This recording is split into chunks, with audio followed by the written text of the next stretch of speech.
Já. É uma alegria muito grande ver vocês aqui. Sabe por causa de quê? 3 pontos importantes. A perseverança, ela reanima em nós a esperança. Romanos 15:4. A perseverança, pela perseverança nós adquirimos os bens prometidos. Hebreus 10:36. E pela perseverança é que nós conseguimos obter a salvação. Então, para vocês e para nós, é uma resposta de que nós vamos conquistar o céu como família através da perseverança. E perseverar é isso, é insistir, é estar firme, é buscar, é não desanimar. Amém? Amém. E continuemos perseverantes. O tema da nossa pregação hoje, irmãos, é vocação da família na comunidade. Nós vamos dar sequência aí esse mês de agosto, que é o mês das vocações. Então, nada melhor nós que vivemos uma semana inteira, com muita graça sendo derramada para a família, os olhos de Deus, que é a família. Então, nós vamos dar continuidade também no grupo de oração. Então, vocação da família na comunidade. E aí, quando orava, como o Nivaldinho falou, Deus, ele é tremendo, ele já derrama mesmo, ele promete e faz, porque o nosso Deus não é um Deus de mentira. E vai dizer assim, busquem na família de Nazaré uma família segundo o plano de meu Pai. Quem que é o Pai de Jesus? Quem que é o Pai de Jesus? Então, busque na família de Nazaré uma família segundo o plano de meu Pai, Deus, para que as famílias possam reencontrar e salvar a sociedade. Então, ou seja, Deus já dá um alerta a cada um de nós, para que a gente volte e busque, a exemplo da família de Nazaré, aquilo que é valor, aquilo que é importante. Nessa pregação, o que nós vamos ver? Nós vamos ver o chamado de Deus para a família e a missão da família. Nós, como membros, qual que é o nosso chamado? Qual que é a nossa missão? Aonde nós somos importantes? É isso que nós vamos ver. E eu já te convido a abrir a palavra de Deus para nortear o nosso coração, dar-nos uma luz bem clara do que Deus deseja para nós nessa noite. Lucas capítulo 2, versículos de 1 a 7.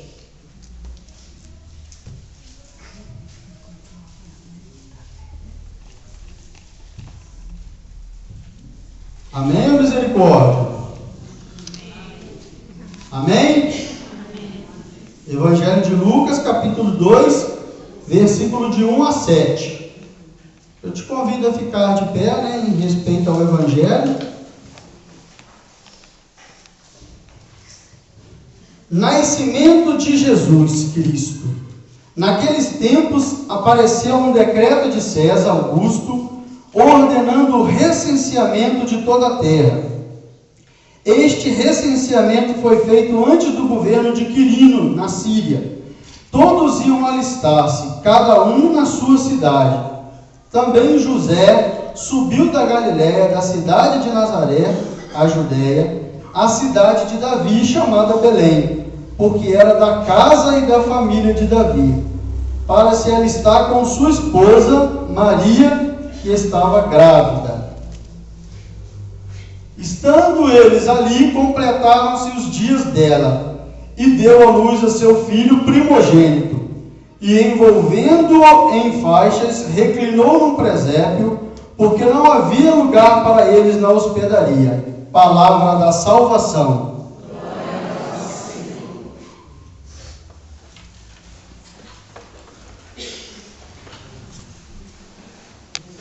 Então, irmãos, pensam bem.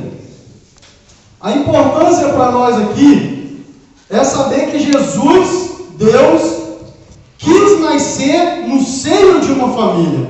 E aí nós começamos a entender da vocação da família e a importância da família para nós. Família significa um conjunto de pessoas do mesmo sangue. Do mesmo sangue. Se nós pegarmos, cada um de nós aqui, pegar o nosso sangue e for lá e fazer um estudo, DNA, nós vamos descobrir, mesmo que dos nossos pais, é por isso que é feito aquele exame de DNA, para descobrir quem é o pai e quem é a mãe quando estão na dúvida. porque é um conjunto de pessoas. E aí Deus quis nascer aonde? No seio de uma família. Para mostrar para mim e para você, porque o que é a vocação? O que é o chamado? A vocação é isso, é um chamado. É um chamado que Deus tem para nós. Qual que era o chamado de Jesus? Qual que era o chamado de Jesus? Alguém sabe dizer? Ganhar a humanidade. Oi? Salvar a humanidade, ganhar a humanidade. Mais o quê? Qual que era o chamado de Jesus? Mostrar o amor de Deus por nós. Mostrar o amor de Deus por nós. Mais o quê? Destruir as obras de Satanás. Entendeu? Que foi lá, né, infectando. E infecta até hoje no mundo aí, ó. Tantas coisas ruins dentro da família. Nós vamos ver aí as mazelas das famílias, né, de algumas famílias hoje, né, quanta coisa a gente vê saindo da família: droga, prostituição, adultério, a gente vê bebedeira, assalto, roubos, né? Por que isso? Por que isso acontece? Porque é justamente uma família mal estruturada, uma família mal educada, entendeu? Não teve essa base, porque quando nós, como família, somos chamados, a nossa vocação, nós vamos ver que a família, ela é o berço de todas as outras vocações. Todas as vocações, irmão, não estou falando só de vocação religiosa, não. Advogado, quem exerce aí como advogado, é uma vocação? É uma vocação. Você, no seu trabalho, na área onde você faz, que você faz com gosto, você faz com prazer, né? Isso é uma vocação, isso é um chamado. Nós precisamos refletir Deus aonde nós trabalhamos, o que nós fazemos. Mas para isso acontecer, nós precisamos saber qual é a nossa origem. Qual é a nossa origem? E muitos de nós aqui, ó, seguimos aquilo que os nossos familiares lá atrás fizeram. Lá atrás, então, ou seja, está enraizado dentro de nós. Está enraizado dentro de nós. Muitos gostos que você tem, pesquisa para você ver. O seu pai teve, a sua mãe teve, os seus avós teve. Você pode notar, percebe para você ver. Que aí você vai ver, né, que algumas coisas da sua vida têm origem lá na sua família, lá na sua casa, lá na sua mãe, lá no seu pai. Não é isso que alguns às vezes falam conosco? Nossa, você parece com a titia fulano de tal, não é? Nossa, você tem um jeito igualzinho ao seu tio. Por quê? Família está daqui enraizado dentro de cada um de nós. E aí nós vamos ver que a família também é um lugar onde se desenvolvem os seres humanos nos seus relacionamentos. Irmão, se você for até um psicólogo e começar a conversar, a começar a trabalhar isso dentro de você, eles vão lá na sua origem, ele vai lá na sua família, para ele começar um trabalho com você, para detectar, né, te ajudar, até mesmo em alguns sentimentos, alguns relacionamentos mal resolvidos, eles vão lá na sua família. E aí, depois de conhecer um pouco da origem do seu pai, da sua mãe, eles começam a trabalhar com você. Começam a trabalhar. E isso leva a sessões e mais sessões. Sessões e mais sessões. Né? Por quê? Porque está ligado, está enraizado lá na família. Por isso que é importante a família desenvolver o seu papel de educadora, o seu papel, né, de formar o ser humano. A família precisa reconhecer esse chamado, reconhecer essa responsabilidade paterna e materna, né? Qual que é o papel, qual que é a minha função de pai, de mãe, de filho. Nós vamos ver que a família também, né, já dizia o Papa João Paulo II, é o santuário da vida, é um lugar sagrado. Hoje a família está sendo, vamos dizer assim, respeitada como um lugar sagrado? Sim ou não? O que é que vocês acham?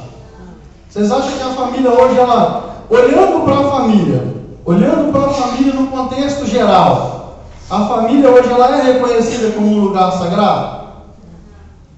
É por isso que nós precisamos lutar pela família. É por isso que nós precisamos não lutar pela família do outro, mas lutar pela nossa família. É por isso que nós viemos ao grupo, nós vamos à igreja, nós vamos à igreja para aprender na igreja o que nós precisamos levar para dentro de casa. Quais que são os conceitos, quais que são a educação, isso tudo passa por uma educação religiosa.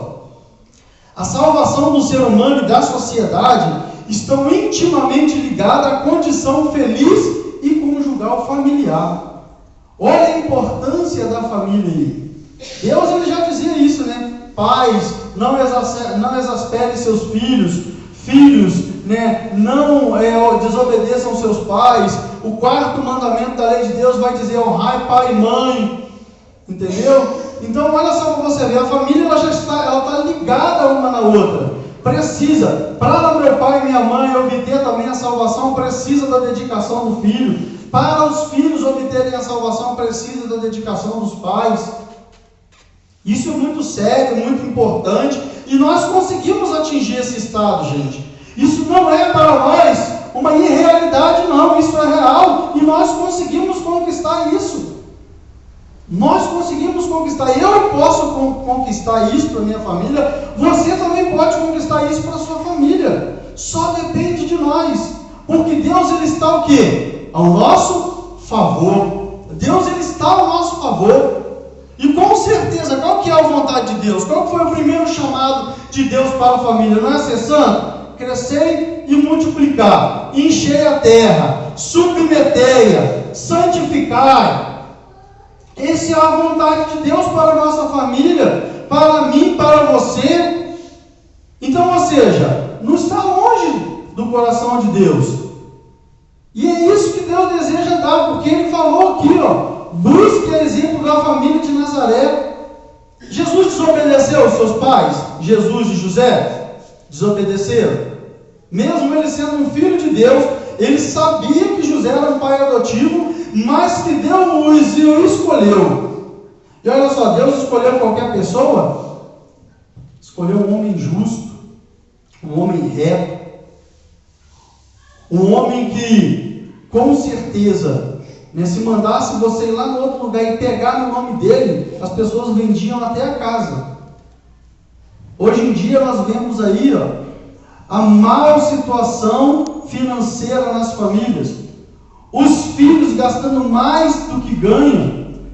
Os pais não têm como educar porque não sabem como educar seus filhos na vida financeira, na vida espiritual. Passam dificuldade aí. E outra coisa, é muito melhor levar, às vezes, tirar do bolso aquilo que não tem para dar, tirar do bolso, do que assumir a responsabilidade. Não, vamos pôr no psicólogo. Aí o psicólogo cobra aí R$100.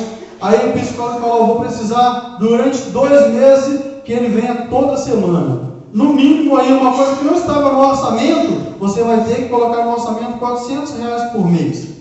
Cada sessão R$100. Se for fora da sua cidade, você tem que pagar taxa se você não tiver carro. Se você tiver carro, você tem que colocar gasolina.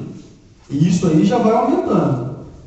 E aí você que trabalhava até um certo período, você vai ter que arrumar outro trabalho, porque aquele trabalho já não dá para te sustentar. E aí você só vai se esgotando, Aí é como o Dalai Lama vai dizer para nós, que nós ganhamos muitas vezes o dinheiro e perdemos a saúde, e depois perdemos o dinheiro para recuperar a saúde.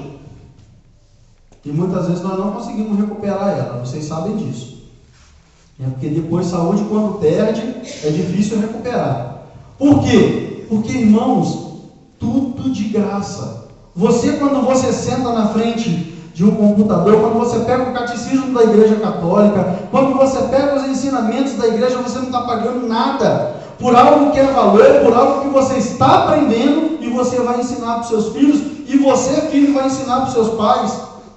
Então, ou seja, o que você está gastando? Nada. Nem o tempo que você utiliza, se é meia hora, 1 hora, você está gastando ele, porque você está ganhando ele lá na frente. Vocês vão ver aqui no testemunho depois de uma família temente a Deus, que serve a Deus, e uma família não temente a Deus, quais são as consequências. E aí, irmãos, nós vamos ver qual que é a missão da família. A missão da família é guardar, revelar e comunicar ao mundo o amor e a vida, ou seja, evangelizar e formar para uma convivência comunitária.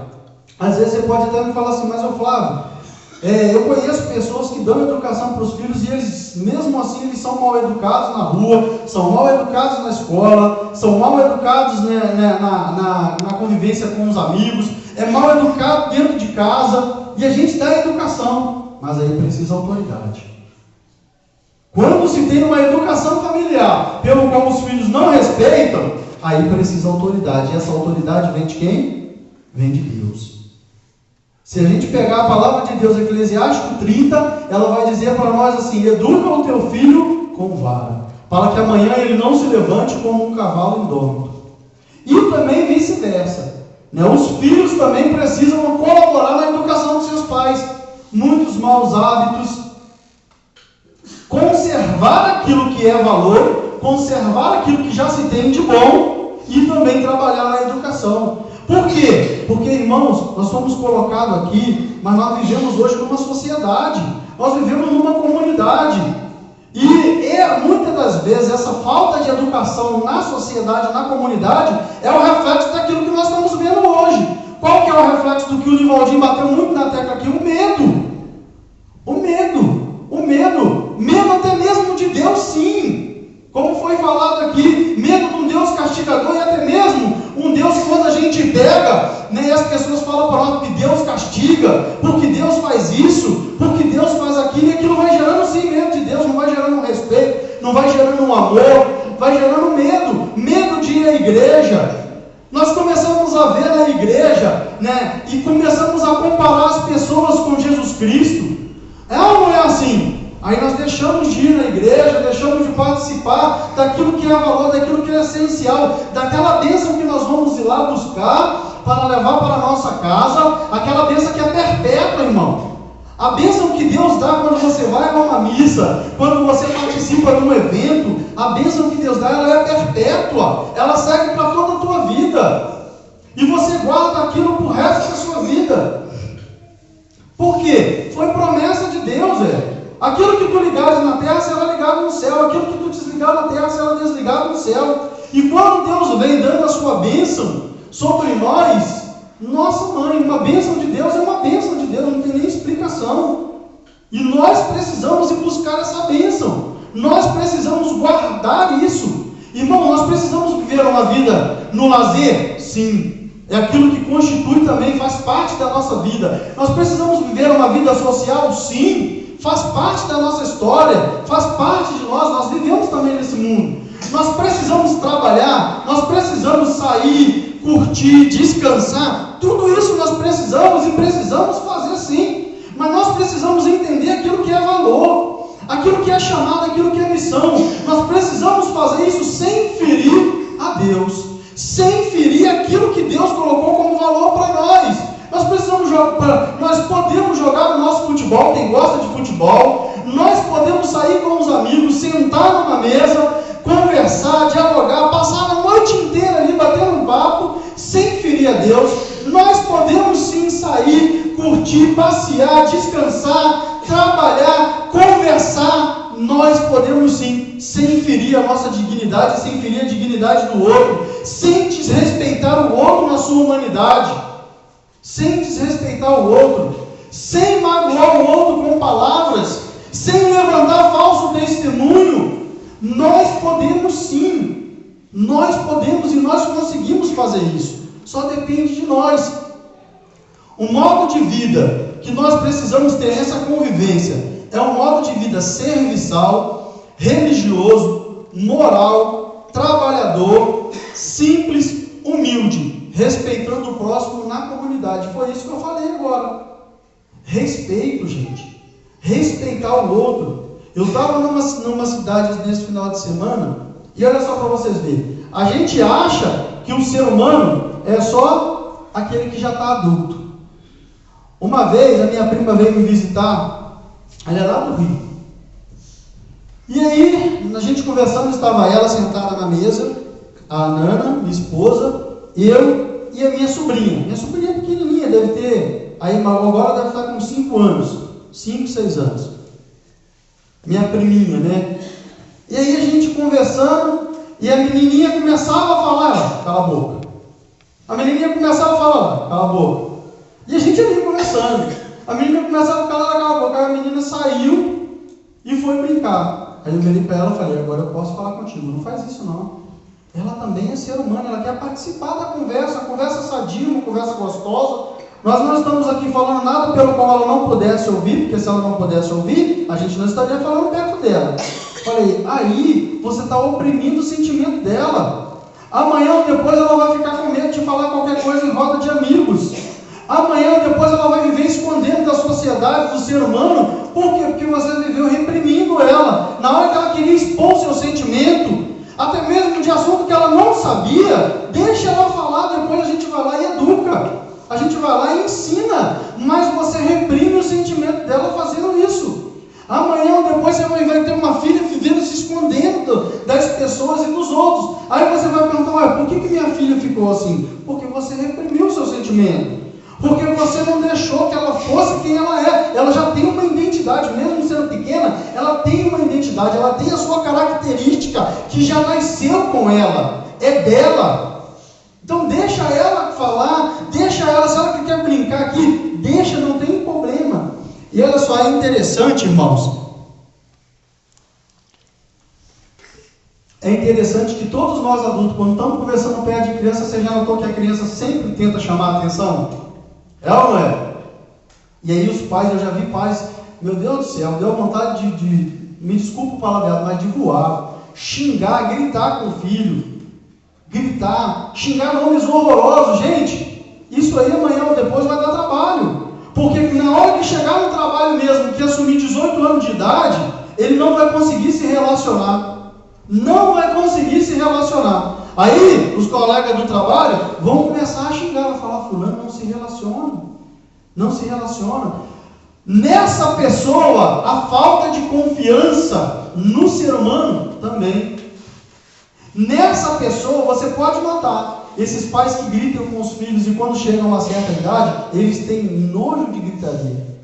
Eles já começam a experienciar tudo aquilo que eles viveram lá atrás, de gritos com eles, de falta de educação, que veio até mesmo da família. Por quê? Porque foi essa educação que eles tiveram.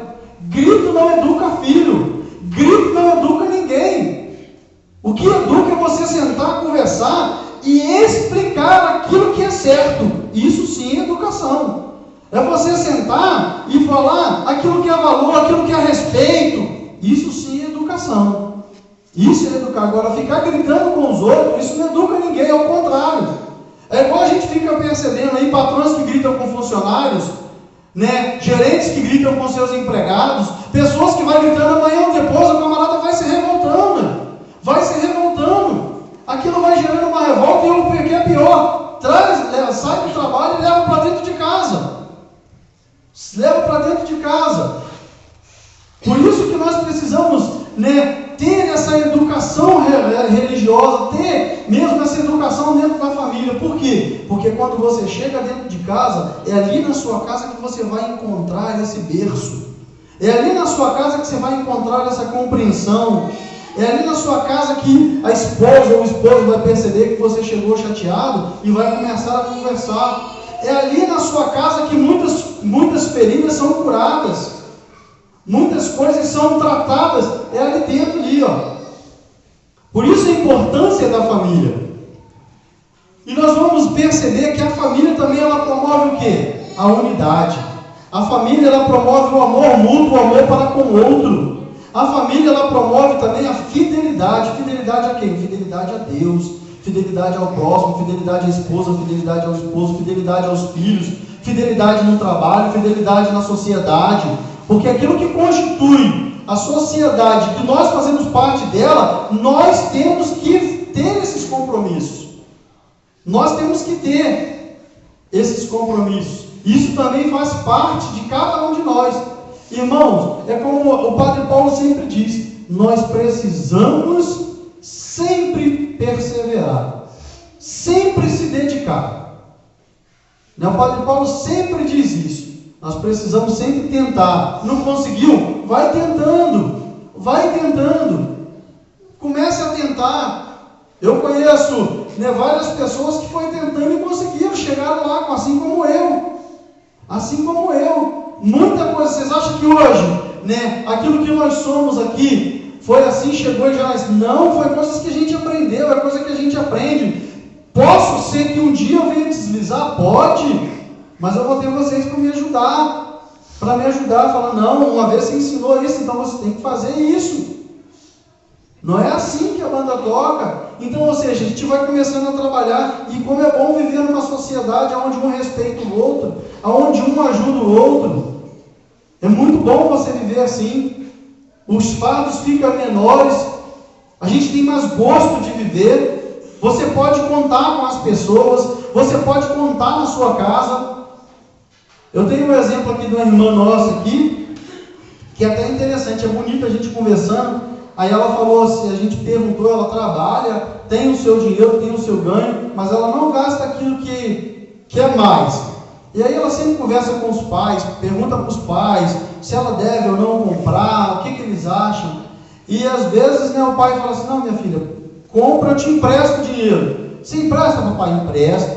Aí o pai vai lá e empresta. Aí na hora que ela vai pagar, junto o dinheiro todo dia, ela paga, não, minha filha, não precisa não, você pode ficar com o dinheiro. Ou seja, isso é educação. Ela não vai deixar a dívida dela acumular, porque ela não vai gastar além do necessário. Ela não vai fintar a loja, porque naquele dia estabelecido, naquele dia de compromisso, ela vai lá e vai pagar aquilo, né? Mas ela assumiu um compromisso com o pai. E o pai já sabia o que ele iria fazer. Mas se ele chegasse para aquela filha e falasse, não, minha filha, pode comprar que eu te dou o dinheiro, ele ia estar transformando aquela filha numa filha irresponsável. Ela ia estar sempre contando com o pai e com a mãe. Ele não ia estar dando educação para ela. Ele não ia. Mas muitas vezes, igual ela falou, muitas vezes ele pega o dinheiro. Muitas vezes ele pega o dinheiro. Né? Para quê? Isso é educação. Isso é educação.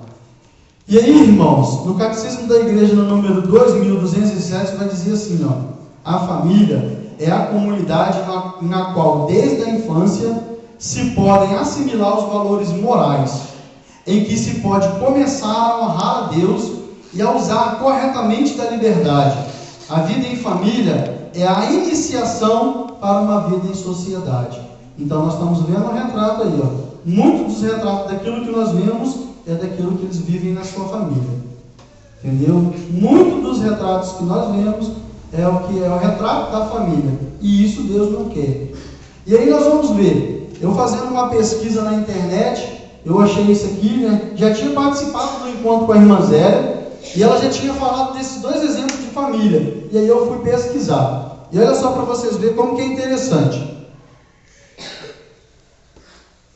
Isso aconteceu no século XVIII. Foi feito um estudo de dois homens que viveram na mesma época. Max e Jukes, o ateu, viveu uma vida sem Deus.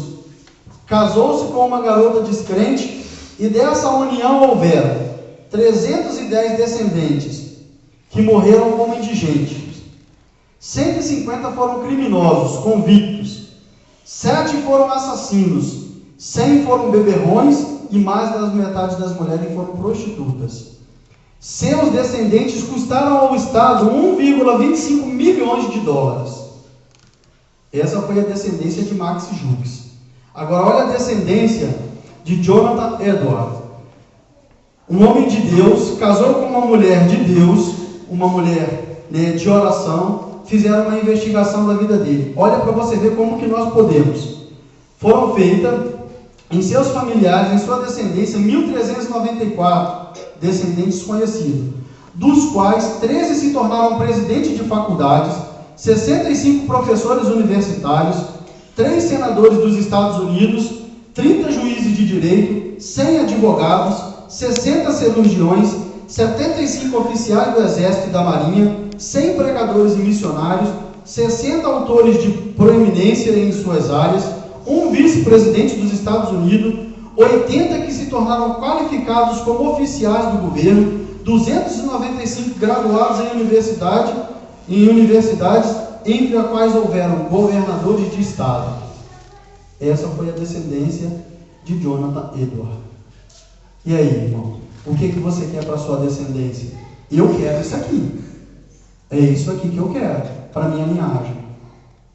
Se pelo menos se eu conseguir uma linhagem aí né, de muitos sacerdotes religiosos e religiosas que vão amar a Deus muito mais do que eu e minha esposa, eu já estou feliz demais. Não precisa ser militar nem no exército, não. É claro que tudo vem por acréscimo. Então, tá vendo, irmãos? Foram pessoas que se dedicaram a Deus, tiveram suas vidas profissionais como eu e você, trabalhavam como eu e você, levantando 5 horas da manhã, parando às 5 horas da tarde, vindo para o grupo de oração, participando da igreja, meditando na palavra de Deus, mas olha a descendência que eles deixaram. Olha a descendência. 1.394 descendentes, não se perdeu um. E sabe quantos que eles custou para o Estado? Sabe quantos que eles custou para o Estado? Nem $1. Nem $1 para o Estado. Ou seja, pelo contrário, né? Eles ainda ajudaram o Estado. Isso pode ser para nós, sim ou não? Sim. Então vamos orar pedindo a Deus essa graça?